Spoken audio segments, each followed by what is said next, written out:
Nigerians are expected to seek out the best. Two words to describe the activity. The Yoruba Unity Forum is conducted.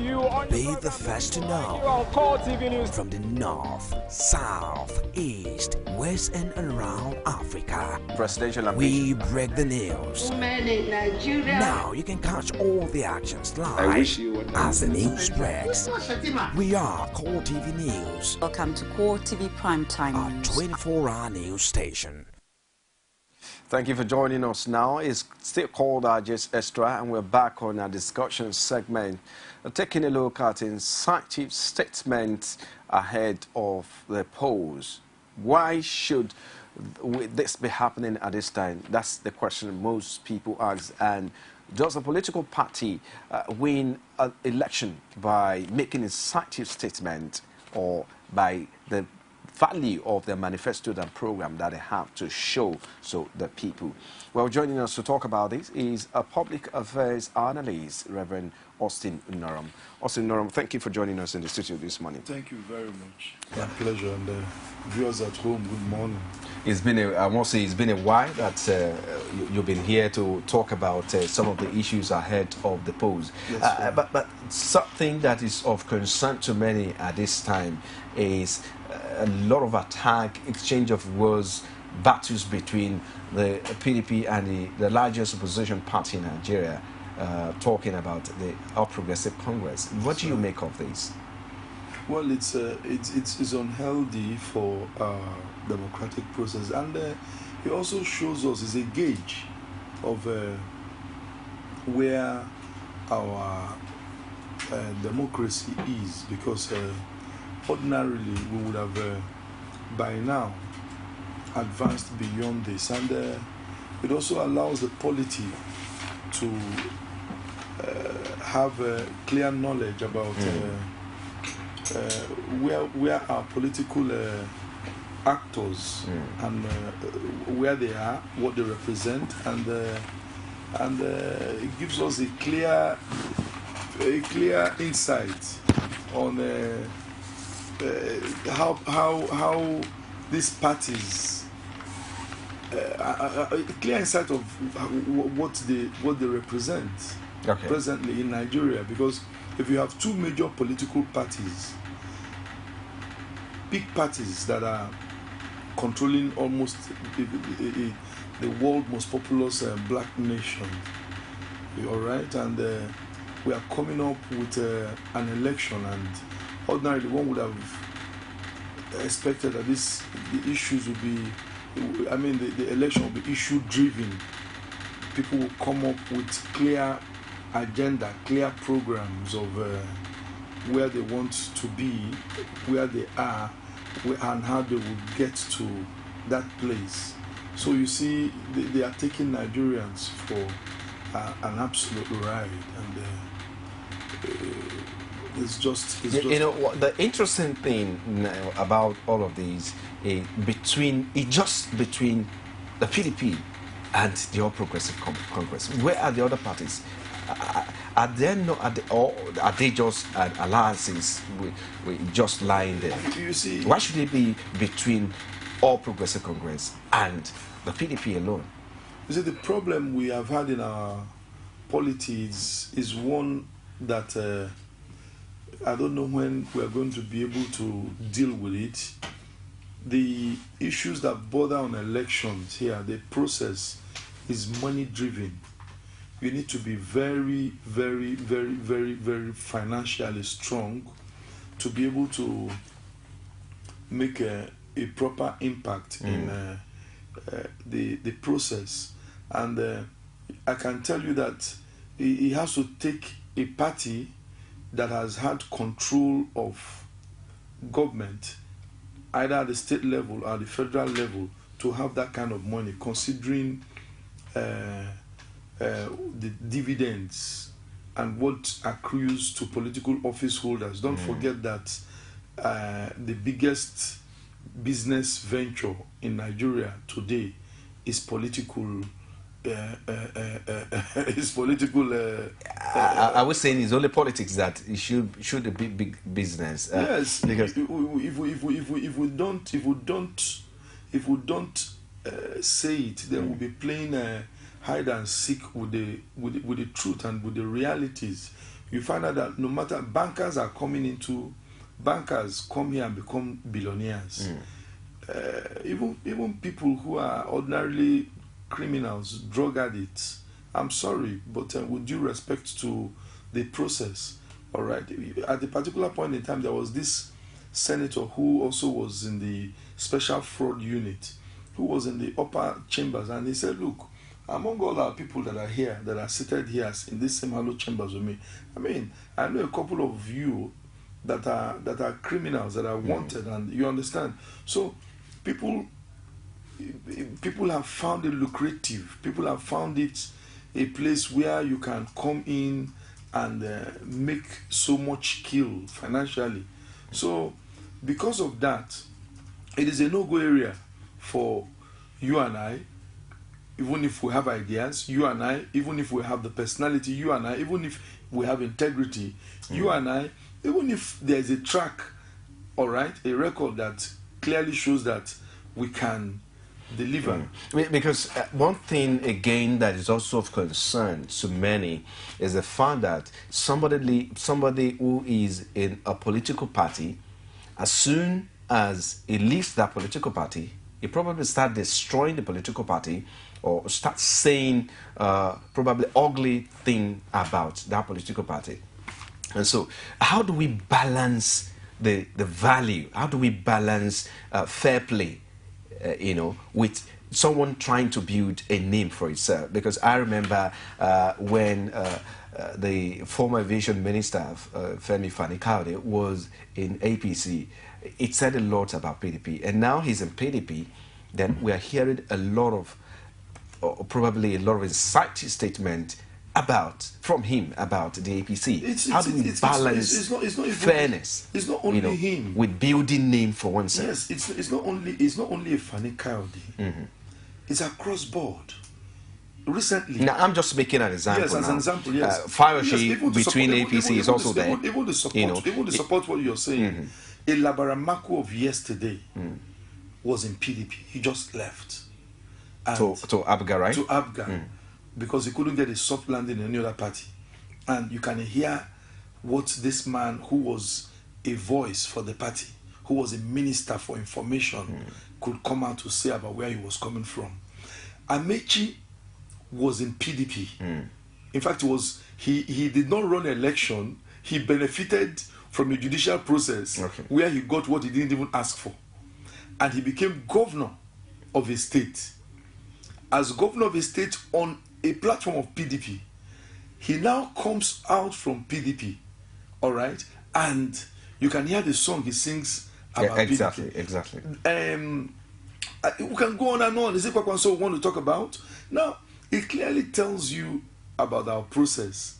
The process is one where, number one, I want to believe that we have so I just want us to, let me hold you there. I just want us to take a listen to this video about Fani-Kaode. It's one of, out of many examples, just one example out of many cases talking about Kwakwanso, who is now in the APC. He was in the PDP before. Let's just take a listen and then I'll probably try to make sense out of it to come back. But when we come back from taking a listen to this video, you can also call in to make a contribution on the show as well.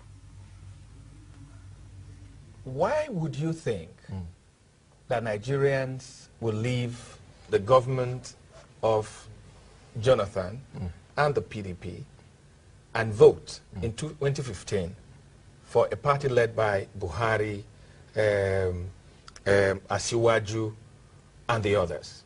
Why would you say that? Listen to me. What are your facts? Well, I don't, I never said Nigerians will go. I don't know what the mind of Nigerians are. All I know is that the level of discontentment for the present government and for the PDP in this country is unprecedented.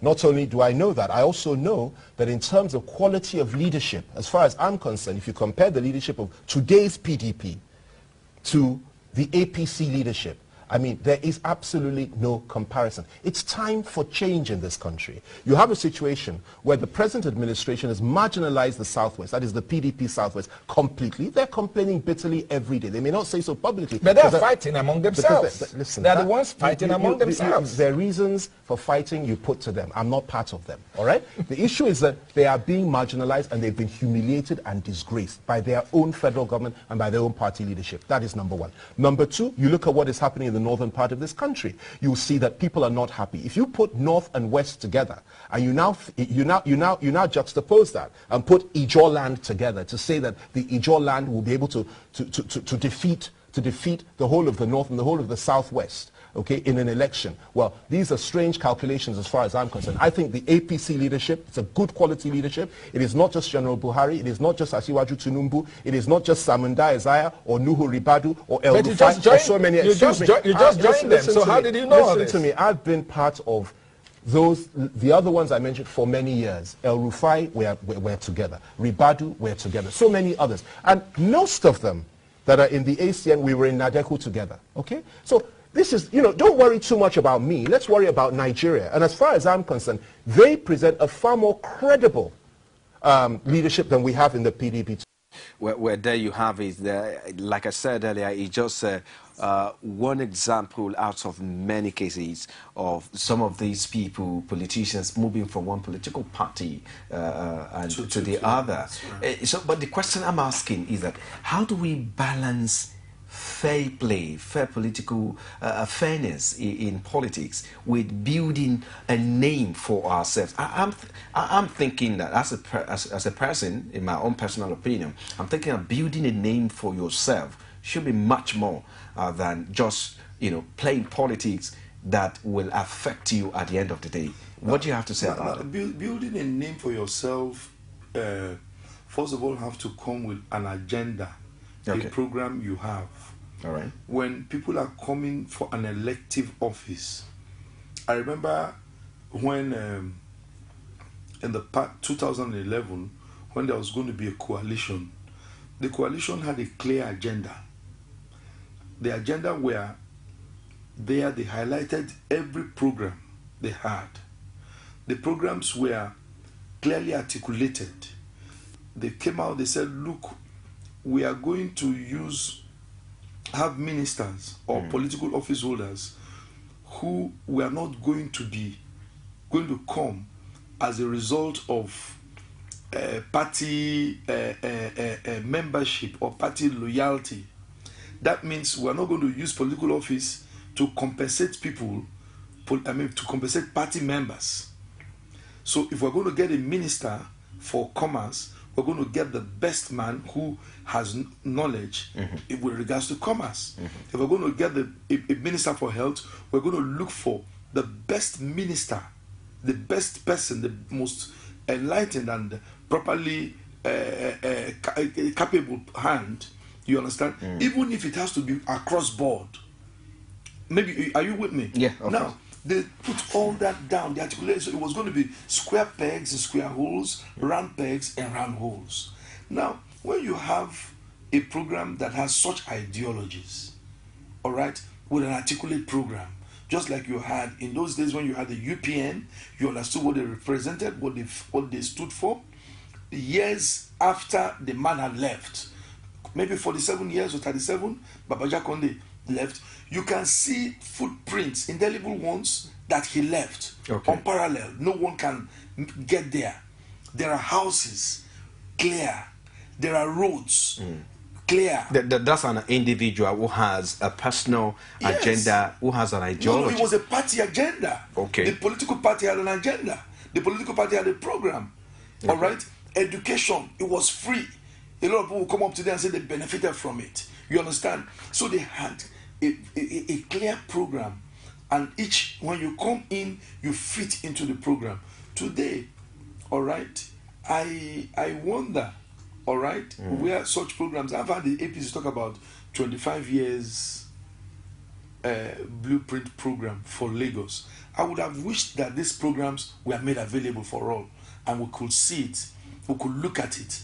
If it's like a policy statement, it is like, you understand, it is like what you call it's a program that people come up and say, look, these are the highlights and high points of what we represent. You understand?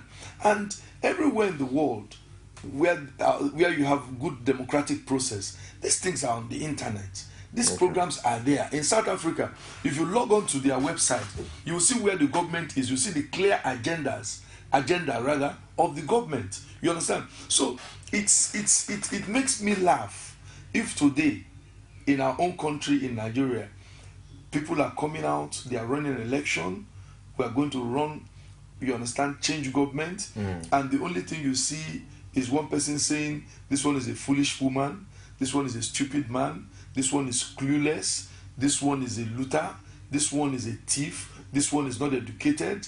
You understand? And nobody is talking about, look, this is where we are today. This is how our economy is today.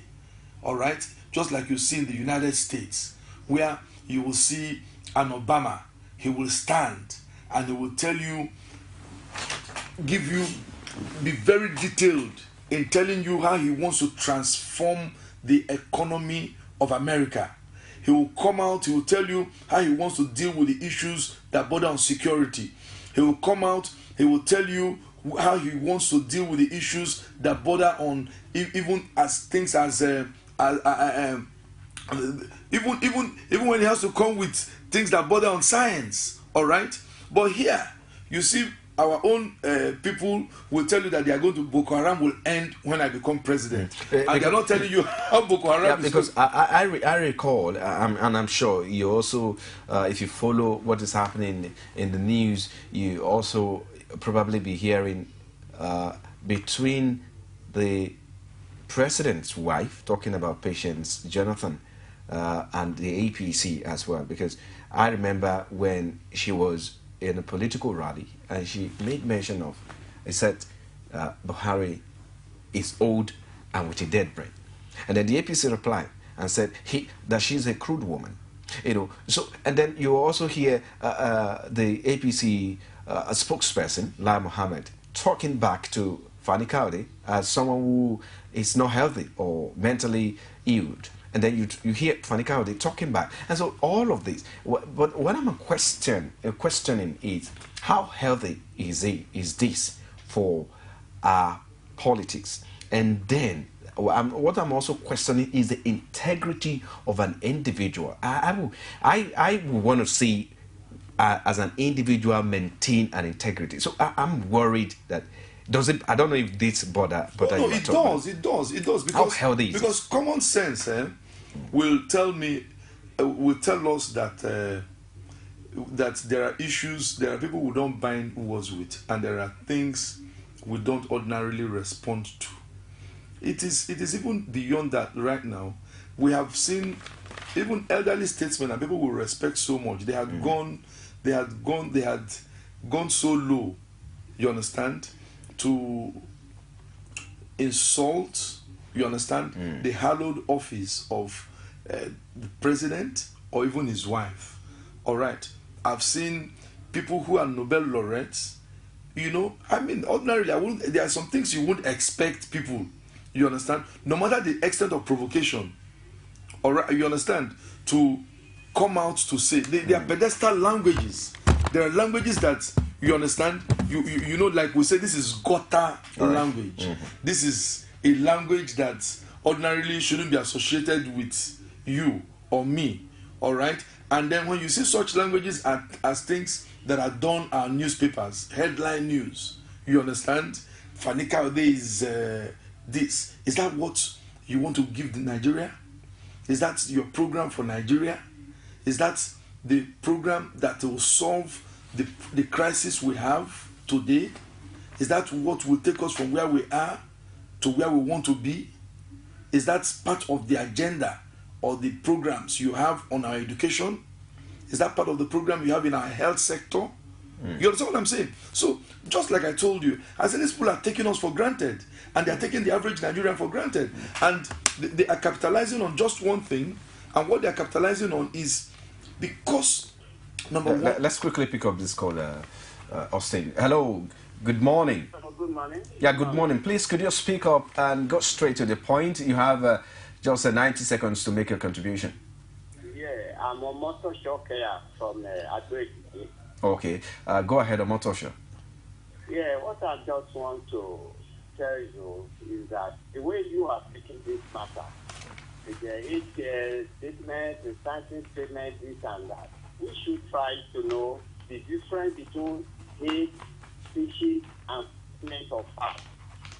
For example, when somebody says Mr. A is old and Mr. A is 73 years old, I think that's a statement of fact that Mr. A is old, is 73 years old. Another thing is that when Mr. A says, okay, Mr. B is not going to become the president, realistically speaking, you don't expect a man in opposition party, or for example, a man in PDP to say, okay, the candidate of APC is going to become the president. It's a statement of, as a member of a party A, you don't expect me to campaign for the standard flag bearer or the presidential candidate of another party A. So some of these statements are statements of fact that have nothing to do with state. Okay, let me, Omotosho, let me quickly ask you a question. Yeah. Okay, I'm not sure if you're aware that the APC spokesman called Fani Kaudi that he's ill, he's mentally ill. Did you hear that? Yeah, I'm listening. And also that the president's wife said to Buhari, General Muhammad Buhari, the APC presidential candidate, that is brain dead. Is that a statement of fact? A statement of facts? No, I want to say, if somebody says Buhari is old and is 73 years old, it's a statement of fact. No, but if he says his brain is dead. But if he says the brain is dead, or just like Lai Mohammed said. It's only a statement of, it's not a statement of fact to say somebody is crude. I think the necessary reply to that should not be the woman is crude. When okay. She has actually said Buhari is 73 years old, and she doesn't want an old man to be the president of Nigeria. I think she's perfectly attached to her own opinion. But for that man to have replied that the woman is crude, I think that's what we can describe as hate speech, in my own view. All right. As enshrined in our constitution, everybody is perfectly entitled to his own opinion, negative or positive. I may choose not to vote for an old man. Another man may decide that an old man is more experienced, but I think that's not a hate speech. The one said by the APC spokesman, I think it's what we can describe as hate speech. To say the first lady is crude. I mean, that's the hate speech. Somebody has said Buhari is 73 years old. To me, it's not crude. It's a statement of fact that Buhari is old. Okay. All right, Omotosho, thank you very much. But what we're trying to say is that not about statement of fact now. What we're trying to look at is some of the statements that are really very, very insultive and very, very inciting. That's exactly what we're looking at. Continue to mix them together. It makes things difficult for politicians to even campaign. Somebody who's not having a genuine certificate is not part and parcel of the system of government. Okay. All right. We'll have to let you go now. People should talk about it. Yeah, we'll have to let you go now, Omotosho. Thank you for calling for making your contribution. Well, of course, looking at the election, you just have 21 days to go to the presidential election now. What do you see play out, especially with the preparation and with the build-up to that election? What do you see play out? Well, it's like I will say. The way I look at it and how I see it is maybe might be a little personal. This is about the first time in Nigeria where you are having all political groups, all political parties, so many associations, all right, come together and pitch their tent with one particular political party. Yeah, let's quickly pick up this call, Austin. Hello? Hello, good morning. Hello, good morning.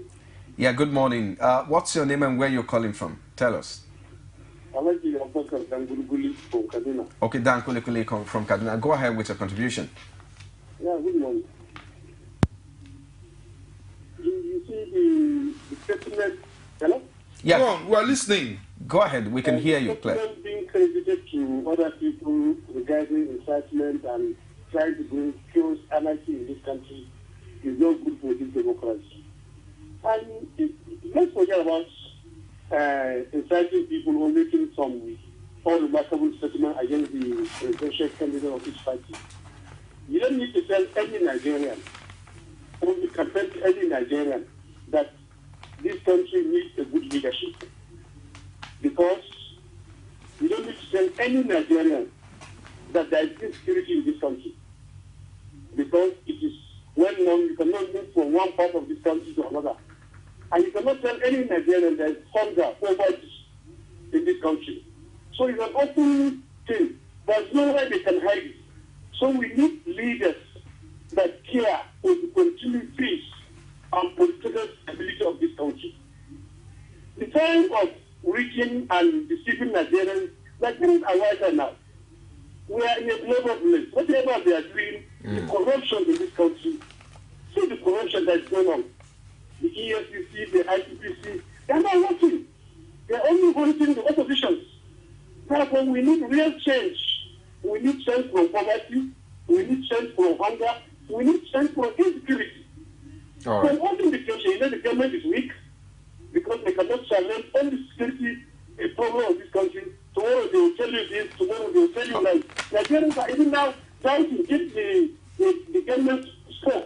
Okay. They have to come and make sure that government is good, because in just another 15 minutes, another company will come and tell you something different.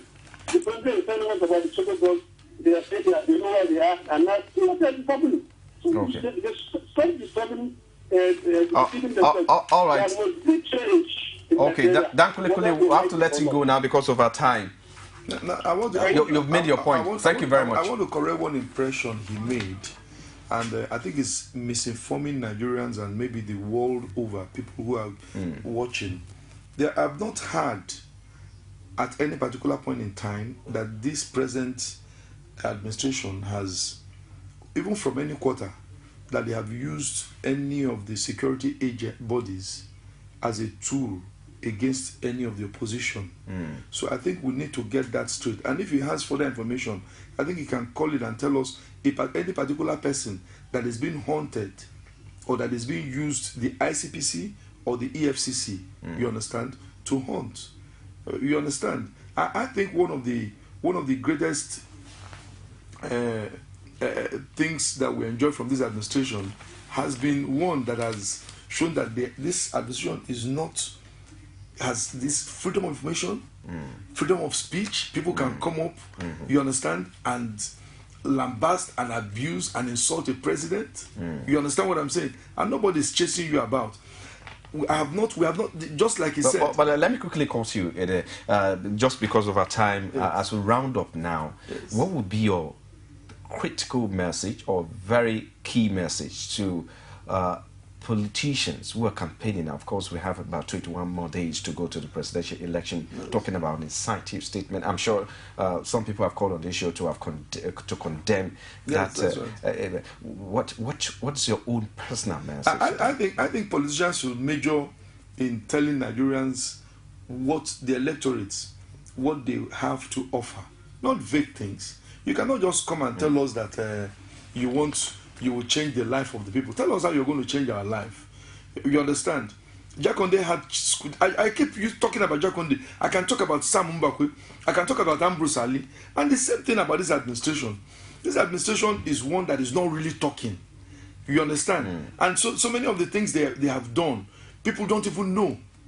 This is the first time you are looking at people who have universities. But even a lot of people would not agree that the present administration have done something. Just like you have said now. Just like I've said, because this is an administration that has not been based on propaganda. You understand?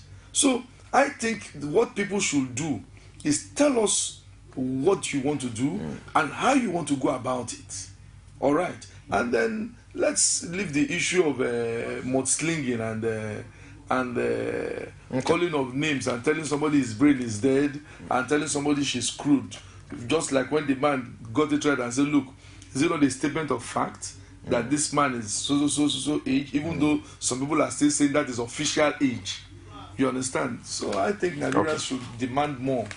All right, thank you very much, Austin Norum, Public Affairs Analyst. Thank you for joining us on the show this morning. Thank you very much. My pleasure. So we close this segment now. We come back for the show continues. This is called Just Extra. Don't go away. Purchase exquisite, classic, durable and sturdy furniture that will last the test of time. Here is good news for you. Purchase high-quality furniture for your household, offices, hotels and schools at Prince Interior Furnishing and Furniture Company Limited. Office address, Goshen Plaza, Showroom 28, Kubo Furniture Market, AYA, Nyanya Road, Abuja. Telephone 0803 119 1444 or 09291 7482. Email princeemeka240@yahoo.com. info@princeinterior.com. Website www.princeinterior.com. Purchase your furniture at Prince Interior Furnishing and Furniture Company Limited. Classic, strong, exquisite. Every day, every hour, and every minute, news break in Nigeria. Things happen so fast, it's most times difficult to track and comprehend them. But that's what we do right here on Digit 360. 2015, would you want to come back again? It's like asking Jesus Christ if he knew he was going to die, will you want to come back as the savior of the world? We do not just help you track the stories, we break them down, explore all the angles, analyze the issues so that you can fully comprehend the stories and use them to make the right decisions.